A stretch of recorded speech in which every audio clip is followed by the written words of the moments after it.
C'est incroyable comme l'eau est claire. J'arrive à voir le sable dans le fond. L'eau est comme ça dans le port d'Aden.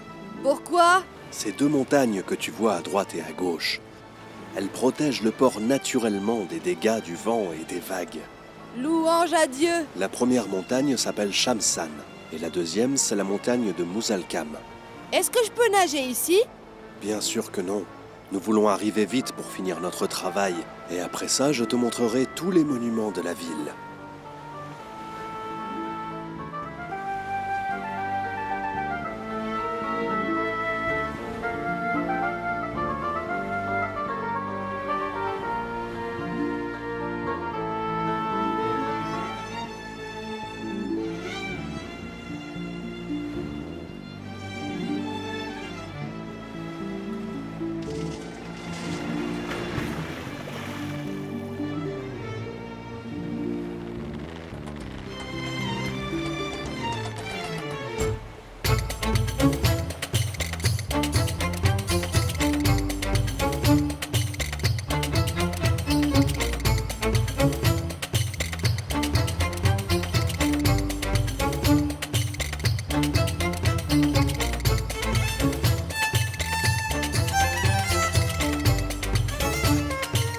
C'est un bâtiment très ancien.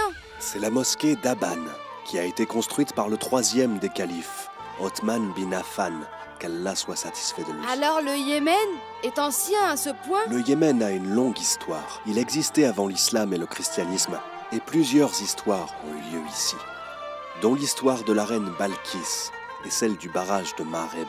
C'est quoi l'histoire du barrage de Mareb? Moi non plus, je ne la connais pas. Le maître de la mer me l'a déjà raconté il y a quelques années, et j'ai beaucoup appris de cette histoire. Vous nous avez donné envie de la connaître. Très bien, je vais vous la raconter. L'histoire a eu lieu après l'époque du prophète Jésus, et avant la mission du prophète Mohammed, que la paix et les salutations de Dieu soient sur eux. Les savants de l'époque ont appelé cette période la période du temps. Le roi de Saba était assis sur le balcon de son palais, inquiet. Votre Majesté Idarous, la tempête de sable est très violente. N'est-il pas plus raisonnable que vous entriez dans la salle du trône, monseigneur? Je me sens déprimé, Ernous. Dites-moi, qu'est-ce qui vous déprime, votre Majesté? Enfin, ne vois-tu pas cette couleur jaune qui nous entoure dans chaque région? La pluie va bientôt arriver, Majesté. Et quel en est l'intérêt? La pluie tombe sur les montagnes autour de nous, et puis se transforme en inondation que le désert assoiffé absorbe. Ce désert ne s'irrigue-t-il jamais? Nous devons trouver un moyen d'empêcher la perte des inondations chaque année dans le désert. Pourquoi votre Majesté ne pense-t-il pas à faire une sortie de chasse? Ceci pourrait améliorer votre humeur. Pourquoi pas? Dans ce cas, je partirai demain.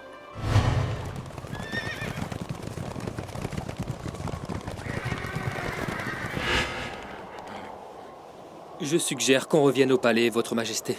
Mais nous n'avons rien chassé encore. Les approvisionnements sont clairement insuffisants pour le chemin du retour.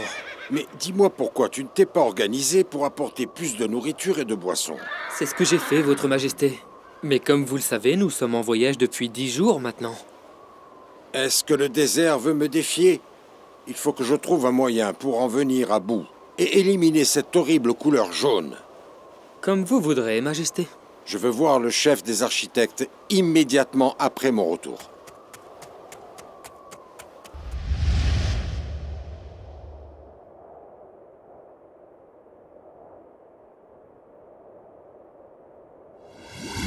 Regardez, votre Majesté.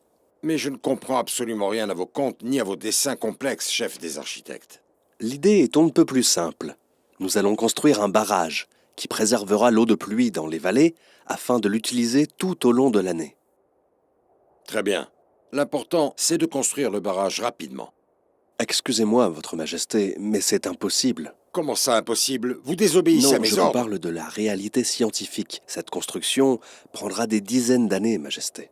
Comment ça, des dizaines d'années? Peut-être même des centaines. Il y a de fortes chances que nous ne soyons plus de ce monde lorsque le barrage sera fini. Quel est l'intérêt alors?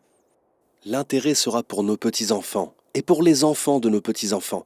Et ce sera la couleur verte qui dominera cette terre à cette époque. D'accord. Commencez le travail immédiatement.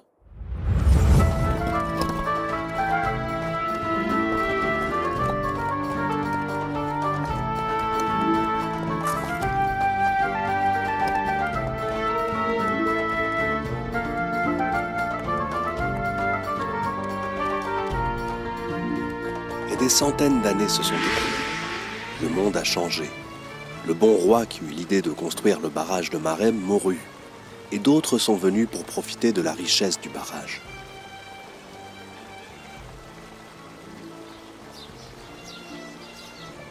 Regardez ce que nous avons achevé. Demain, le roi déchireur sera plus riche, pendant que nous serons plus pauvres et affamés. Ne prononce pas le mot déchireur ou nous irons en prison. Tout le monde sait très bien que le roi déchire chaque jour 2 pièces de soie pour que d'autres que lui ne les portent pas. Pourquoi déchires-tu ce tissu? Tu ne l'as même pas encore utilisé. Je n'y crois pas. Comment oses-tu interroger le roi? Je suis le seul ici à poser des questions. Mon cher et tendre époux, tout le monde te surnomme le déchireur à cause de tous les vêtements que tu déchires. Qui sont ces traîtres? Montre-les-moi immédiatement. Et pourquoi tu ne ferais pas taire tout le monde en cessant d'avoir cette habitude si étrange que tu as? Tu poses encore des questions? Mais je vais te jeter en prison. Ah, tu veux emprisonner la bonne épouse Tarifa, qui ne veut que le bien de son cher mari? J'emprisonnerai mes propres parents s'ils me contredisaient. Et qui te prépare la bonne nourriture que tu aimes tant. J'ai des dizaines de cuisiniers. Et demain, je vais faire les récoltes à Saba et je ferai venir des centaines de chefs de tous les pays du monde. Et alors, qui te préparera tes beaux vêtements? Eh bien, j'achèterai des servantes et des esclaves pour me servir.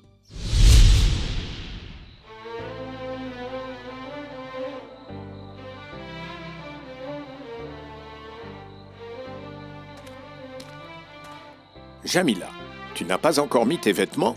Pardonne-moi, papa, mais je ne veux pas aller à cette cérémonie. Nous devons assister à la cérémonie du roi, ma fille. Nous n'avons pas le choix. L'invitation des rois ne se refuse pas, et puis c'est la cérémonie de la récolte. Bon, d'accord. Je vais y aller, je ferai preuve d'allégeance et d'obéissance. Mais s'il te plaît, ne me demande pas de sourire ou de discuter avec eux. Ne sois pas stupide. Ta présence lors de cette cérémonie est une opportunité dont rêveraient toutes les filles à Saba. Je n'ai pas compris, papa. Qu'est-ce que tu insinues? Je fais allusion au prince Malek, le cadet des fils du roi et son préféré, qui n'est toujours pas marié.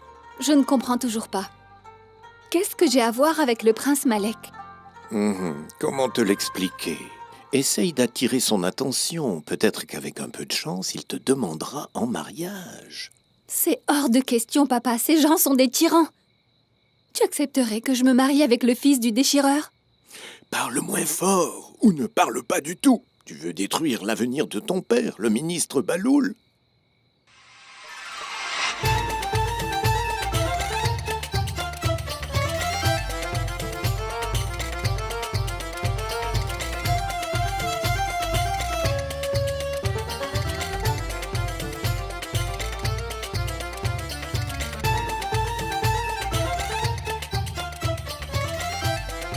L'homme chauve est allé chez le coiffeur et lui a demandé de lui couper les cheveux.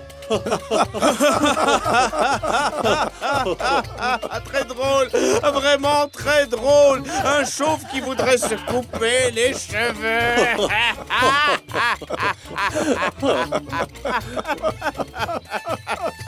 C'est la plus belle blague que j'ai entendue de toute ma vie. Le prince est vraiment très talentueux. Il a hérité de l'esprit de son père et de son sens de l'humour, hein? N'est-ce pas, hein? Certes, votre majesté, un chauve qui se coupe les cheveux.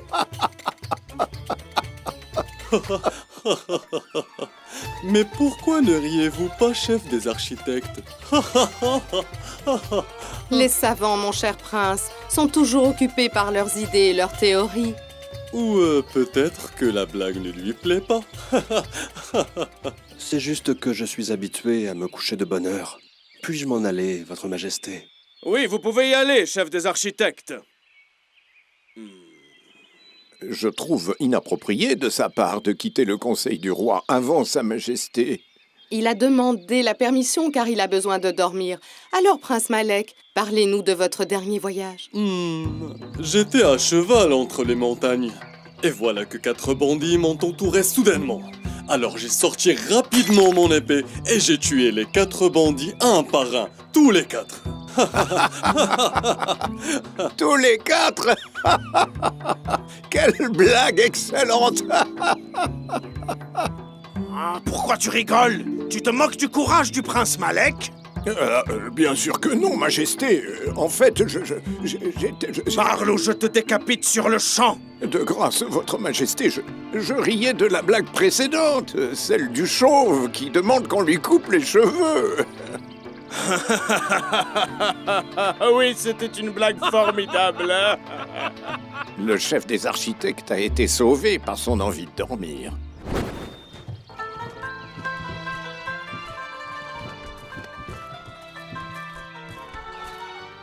Comment vas-tu, Othman? Eh bien, je t'avoue que je m'ennuie beaucoup en ce moment. Et pourquoi est-ce que tu n'as pas voyagé? Mais voyager où? La terre autour de nous est pleine de jardins et d'arbres fruitiers. Oui, tu as raison. Puisque je possède ce qu'il me faut, je me rends compte que je n'ai besoin de rien d'autre. C'est vraiment ennuyant à force, vraiment. Apparemment, vous vous ennuyez car vous n'avez rien à faire. Alors pourquoi n'allez-vous pas travailler? Mais quel travail, monsieur RF? L'agriculture. Avez-vous oublié? Je travaille maintenant dans la fabrication d'armes. J'ai des épées en or pur et elles sont incrustées de pierres précieuses. Et qu'en est-il de vous, Zaran? Mes mains ne peuvent plus supporter les travaux difficiles. Je me suis lancé dans la fabrication du vin. Et la demande augmente chaque jour. Tout le monde veut acheter du vin. Seigneur, sauve-nous et protège-nous de ta colère. L'homme chauve est allé chez le coiffeur et lui a demandé de lui couper les cheveux. Comme vous êtes amusant, mon prince. Quelle blague recherchée. Je ne peux pas m'empêcher de rire en larmes. Je te présente un de mes nouveaux amis, papa. Othman, un commerçant d'armes. Formidable! Nous comptons sur toi pour procurer à l'armée tout ce dont elle aura besoin. Des armures, des épées et tout le reste. C'est un grand honneur, Votre Majesté. En ce qui concerne Zaran, c'est un excellent fabricant de vin, c'est le meilleur. Dans ce cas, nous l'emprisonnerons au palais pour qu'il nous prépare ce dont nous avons besoin. Votre serviteur dévoué, je suis vraiment très honoré, Majesté. Pourquoi êtes-vous soucieux, chef des architectes? Qu'est-ce qui vous préoccupe, hein? Je suis soucieux, Votre Majesté, de ce changement qui a eu lieu dans la cité. Vous devriez en être fier. Vous avez fini de construire le barrage. Oui, mais j'aurais souhaité ne pas l'avoir fait. Et j'aurais souhaité ne pas être architecte. Mais pourquoi ça, enfin? Je pensais pourtant que vous en étiez fier. Le barrage était une grâce. Mais en réalité, cette grâce cachait des milliers de maux. Et ceci, Majesté, nous ne le savions pas. Soyez plus clair. On ne comprend pas vos paroles. La grâce du barrage nous a fait oublier la vérité de Dieu. Les gens savent pertinemment que les grâces de notre Seigneur sont une bénédiction qui ne faillit jamais. Mais ils ne sont pas conscients que remercier Dieu est la seule façon de préserver ce don. Avez-vous fini avec vos conseils? Vous auriez préféré que nous restions pauvres? Si seulement nous savions être pauvres et patients, ce serait, je crois, bien mieux que d'être riches et mécréants. Vous croyez cela? Nous avons oublié comment remercier Dieu. Nous sommes affectés par le diable et ses entourloupes, et nous avons oublié Dieu. Ah, vous exagérez, chef des architectes. Buvez votre verre et laissez de côté vos craintes. Que diriez-vous, Majesté, de changer d'endroit et de nous rassembler dans l'autre jardin à droite du palais? Oui, pourquoi pas? Ce jardin commence à m'ennuyer.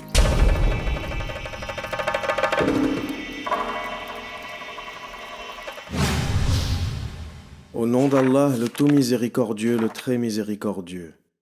Le pays de Saba portait en lui la marque de la bonté divine, 2 jardins qui s'étendaient de part et d'autre. Mangez, leur fut-il dit, de ce que Dieu vous a accordé et soyez lui reconnaissants, contrée heureuse et maître clément. Allah le majestueux a dit vrai. Allahu Akbar, Allahu Akbar, la ilaha illallah. C'est la prière du coucher du soleil. Allons prier. Et qu'est-il arrivé aux gens de Mareb? Est-ce que Dieu les a punis à cause de leurs actes? Pour le moment, il faut prier et pas parler. Prions d'abord, puis continuons l'histoire plus tard, si Dieu le veut.